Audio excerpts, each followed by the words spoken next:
Hey, welcome back to the shop. I've got another mower video for you today. I've had a problem that's been frustrating me all summer. I have an old push mower that I use around the shop here and around the house. That's an old school gas powered push mower that is not self-propelled, just old fashioned, muscle power.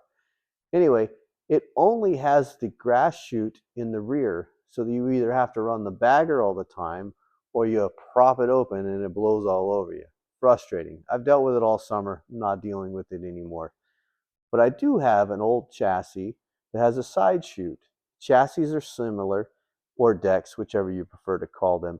They're similar, and with a lot of these old push mowers, a lot of them are interchangeable. They all rolled out of the same factories, just different branding on them. So you can interchange a lot of these parts.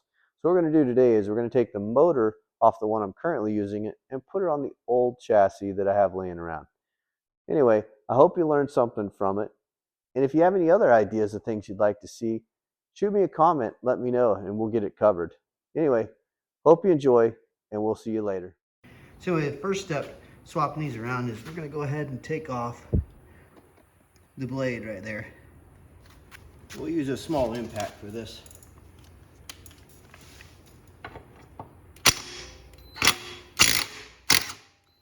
Should come off pretty easy. You can take it off with the ratchet as well. I just prefer a small impact on this. It's got a small little spacer that holds the blade in. It's got some notches on it that go in the grooves there. And this blade looks pretty good. I believe though this one has been bent because, yeah, this one's been bent on this end, unfortunately. So we'll probably have to get another one just due to the fact that if they're bent, they do wobble and you'll feel the vibration. And believe it or not, that vibration in the motor will wear out the bearings within the motor itself. So if you have a bent blade, it's really a good idea to replace it. Even if it is a good blade, if it's bent, I promise you it'll put more wear on the motor than it needs. The next step is going to be, let me get in here, see if you can see it. There are 3 bolts holding that motor to the deck. There's 1, 2, and 3. That's literally the only bolts holding this motor to the deck. So we'll get those off next. In most cases, just like this, you're more than likely going to have a lot of grass buildup. So I usually just take a steel brush, kind of give them a good brush down. And that'll usually get done what you need to get done. And that looks like that's all it really needs. We're gonna check the size. I think they're 14s. Oh, I was wrong. I believe they're 13. Yep, looks like a 13. And on this, we're gonna go ahead and use an impact as well. I'm not gonna take them completely out. Just gonna bust them loose.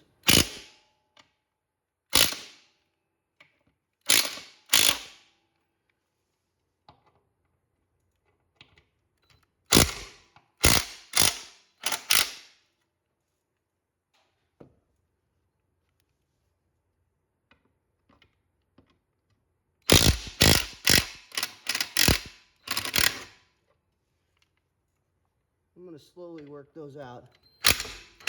We've got the motor, we've got it elevated, the motor itself, so we don't want to take them completely out. Just kind of get them loose enough that we can, take them off by hand with a ratchet next. Well, I'm gonna go ahead and take these off with the impact itself. I was going to use the ratchet, but I think we're okay. Just keep a firm hold on this because that motor is going to want to go.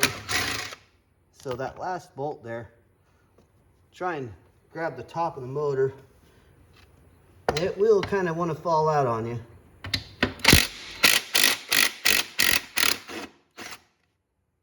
But as long as you keep a firm hand on the top, it should be okay. Let's get those bolts out of the way. We'll drop this back down here. And as you can see, that's it. The motor's ready to come off the mower. But we're not going to take it off yet because we've got cables to deal with and the pull start. So we'll get those disconnected next. There it goes. Came out pretty easily. And now your pull start's loose. The other chassis has a pull start loop on it. So if it's still good, we'll probably just use the one off the other one.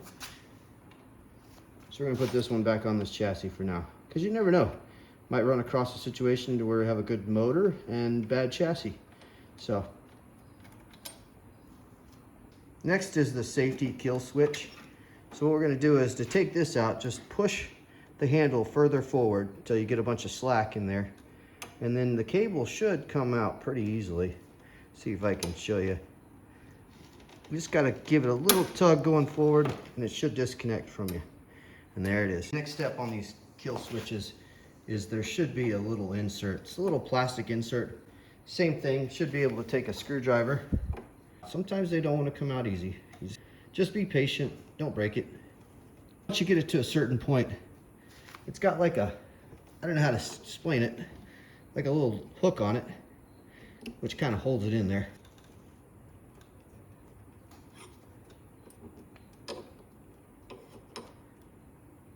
That's pretty much it.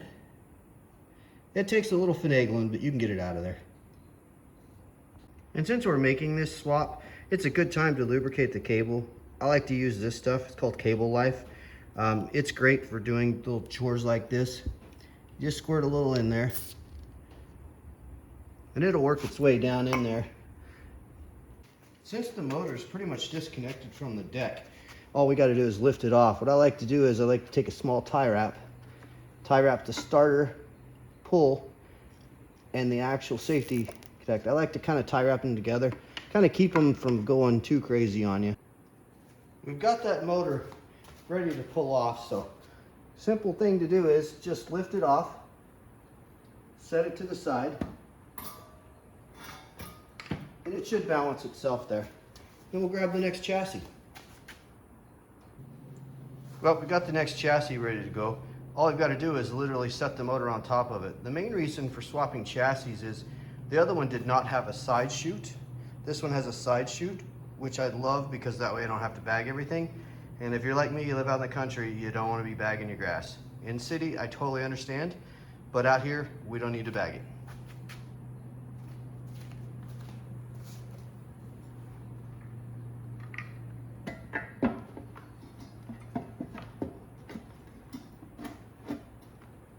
Pretty much just get it on there, line up your bolt holes, and then we'll flip it on its side and get the bolts in it.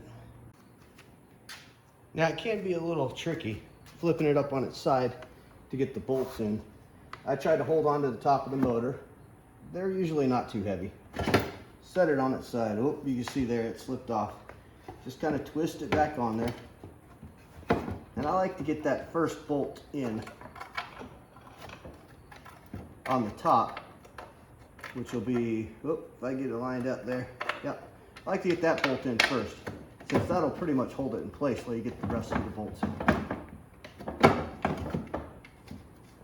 Again, a little bit of finagling, but once you get there, it'll go right in. As you can see, it's pretty much the same reverse process to get the motor bolted down. And like I said, you may have to finagle it a little bit to get those bolt holes to line up. But once you get them there, should be good. Remember, kind of, if it doesn't go easy, it doesn't go at all, because that means you're cross-threading. And on these, what I like to do is, I like to use the ratchet to go ahead and get those back in there. I know you could probably use the impact, but I prefer to get a feel for it so we know that the bolts aren't cross-threading or we're not running into any problems. So let's get that in there.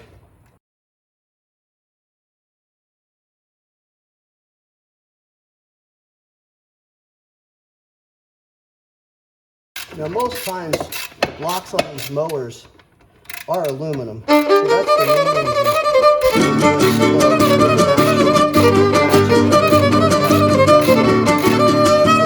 Strip them out pretty easy, especially since they're aluminum. Aluminum's fairly soft.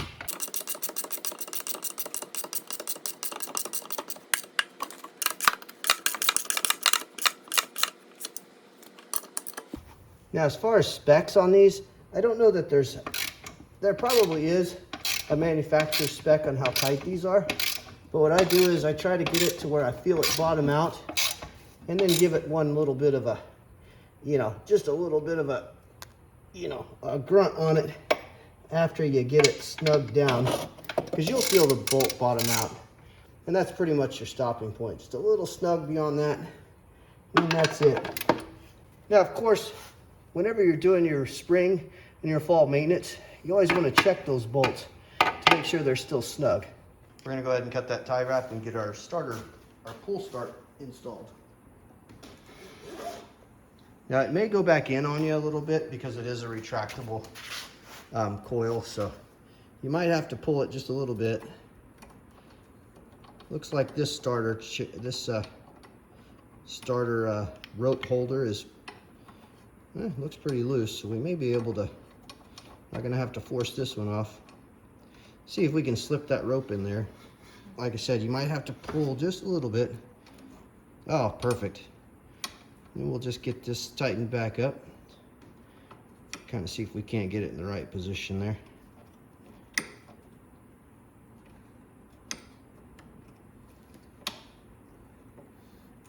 Looks good.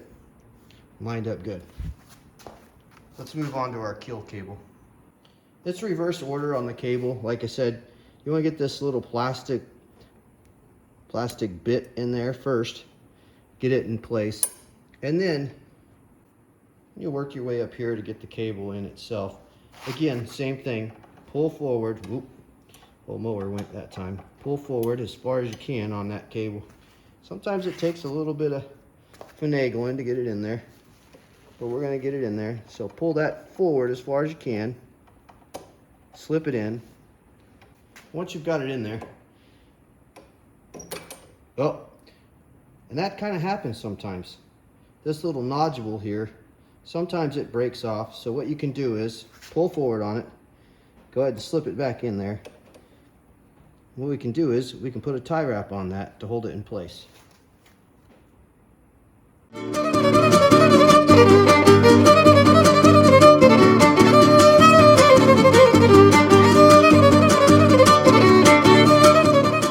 There you have it, guys. And there you have it, guys. Quick motor swap on mowers. Fairly easy, straightforward.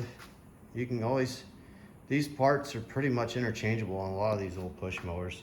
I know a lot of people just run out and grab a new one, but if you've got good working parts and you can piece it together, why not? Anyway, hope you enjoyed. Thanks for watching.